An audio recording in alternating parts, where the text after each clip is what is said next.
E aí, Bernardo? Boa tarde, Sardenberg. Boa tarde, Cássia. Boa tarde, ouvintes.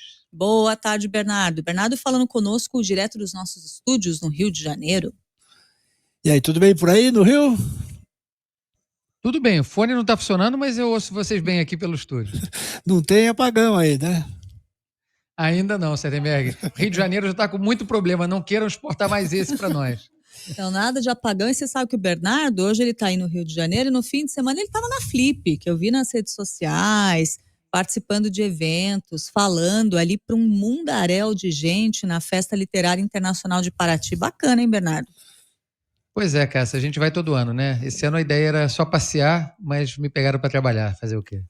Tá certo. O Bernardo, e o debate, hein?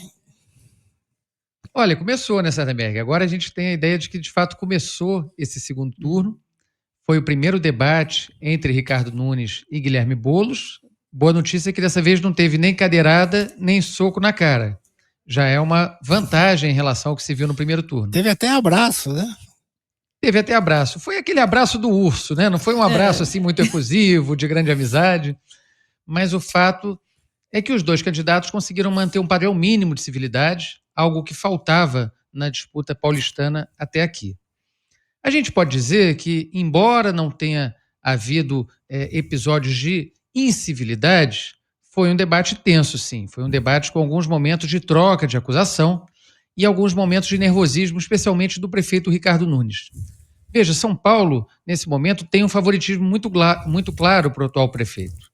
E o Guilherme Boulos, por estar atrás nas pesquisas, naturalmente foi quem tomou a iniciativa de ir ao ataque, de tentar acossar o seu adversário. Ele, de fato, fez isso bastante no primeiro bloco, quando o Nunes pareceu muito acuado, até na postura corporal ali, Sardenberg. A Band fez um debate, aliás, com um modelo muito interessante, que já tinha sido adotado em 2022, no qual os candidatos podem circular pelo estúdio. E o que a gente via no começo do debate era que o Guilherme Boulos andava com desenvoltura, se dirigia para a câmera, depois andava em direção ao seu adversário, e o Ricardo Nunes ficava atrás do púlpito, como se estivesse ali se protegendo.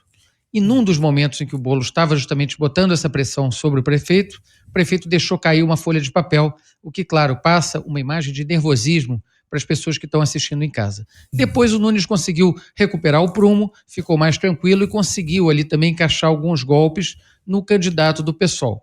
Na minha visão, o Boulos conseguiu se sair melhor, ele foi mais assertivo, aliás, algo que já vinha sendo ensaiado pela campanha, porque a ideia dele é justamente colar no Ricardo Nunes a ideia de um prefeito fraco, um prefeito que não tem firmeza, um prefeito que é omisso, especialmente em situações como essa agora do apagão. Agora, ele fez isso ali no limite, né? No limite em que pode aparecer agressivo demais para o eleitor. E aí, um candidato que já tem uma taxa de rejeição alta, como tem o Guilherme Boulos, pode acabar sofrendo um efeito colateral. Tá certo. Bom, o apagão teve no centro do debate e houve uma troca de acusações, né? O Boulos dizendo que o prefeito é incapaz, não consegue fazer nem a poda das árvores, e o Ricardo Nunes falando que o problema é federal. De certo modo, os dois têm razão, né? É um pouco, né? Quer dizer, o Ricardo Nunes tem uma responsabilidade clara, né? Ele, depois de muita resistência, admitiu, diante de uma pergunta do Guilherme Boulos, que é responsabilidade da prefeitura zelar pela poda das árvores. E o que se viu em São Paulo foi que houve uma enorme ventania na sexta-feira à noite, muitas árvores caíram sobre a fiação e aí muita gente ficou sem luz elétrica. Então, nesse ponto, ele teve dificuldade ali e acabou admitindo uma responsabilidade. O jogo do Boulos é dizer o seguinte, olha, a concessão é federal, mas a ANEEL, que é a Agência Reguladora de Energia Elétrica, ela está com a sua diretoria toda do governo passado, ou seja, nomeada pelo Jair Bolsonaro, que é exatamente aliado do Ricardo Nunes. Então fica um pouco esse jogo de empurra, mas com uma desvantagem para o prefeito que acabou admitindo ali, assimilando esse golpe. Teve outro momento de grande tensão, Sardenberg, quando o candidato Guilherme Boulos pressionou repetidamente o Ricardo Nunes a explicar um cheque que foi localizado numa investigação da Polícia Federal, um cheque numa das empresas dele. de uma empresa que é vinculada, ou apontada como vinculada à máfia das creches. E aí o Nunes também ficou um pouco desconcertado, depois de muita insistência do Boulos, reconheceu que o cheque de fato caiu na conta, mas alegou que teria sido por serviço prestado, de fato, pela empresa dele. Então ficou um pouco essa troca de acusações em que o eleitor fica um pouco perdido, né, sem saber onde está a verdade. Na prática, foram temas do primeiro turno, isso é importante dizer. Não teve uma grande novidade, uma surpresa, uma bomba lançada no debate. Foram temas que apareceram nos primeiros debates, que apareceram na propaganda eleitoral e que voltaram a ser tratados, dessa vez diante da plateia maior, ali no embate tete a tete. Outro momento de maior tensão foi quando o Guilherme Boulos provocou o Ricardo Nunes, perguntando se ele abriria o seu sigilo bancário, se ele topava mostrar as contas pessoais dele, porque aí o Boulos mostraria as dele.